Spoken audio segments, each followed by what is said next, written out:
just before I fall asleep, I have to say something about this. I am a Georgia voter. I do not live in Fulton County. I've lived in Georgia 90% of my life. Georgia already did a massive, very expensive, very detailed audit after the 2020 election because everyone kept saying, oh, the illegals are voting, there's all this voter fraud. Bleh. So Georgia did this audit of all 8 million votes.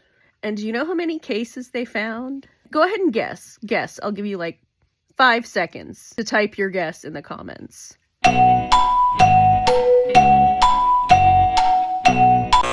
It was 20.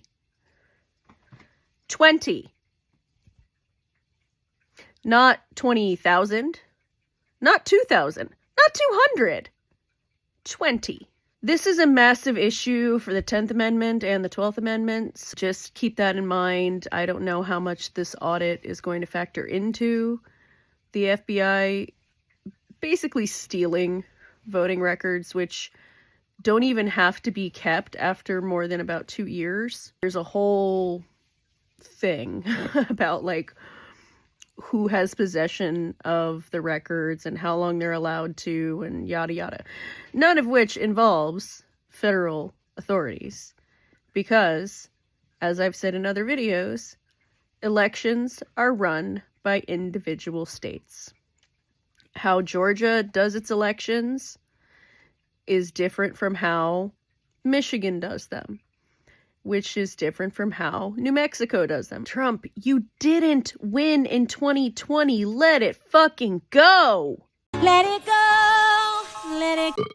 And I also have to say, I don't think anybody, not one living soul or dead soul, I don't think anybody truly believes the 2020 election was stolen. I think people are mad that the election didn't go their way, and so they just say, oh yeah, I believe it was stolen, or they say it out of some weird fear that it's going to hurt their political career if they admit that Joe Biden rightfully won. There was a little bit of this after the 2024 election with Rockford County and whatever. I'm very unhappy with the results of the 2024 election, but there's no evidence that there was any foul play anywhere. It was, a very secure election. You didn't get the result I wanted. I didn't go to Washington, D.C. and try to overthrow the government. But that's just me. You do you, boo.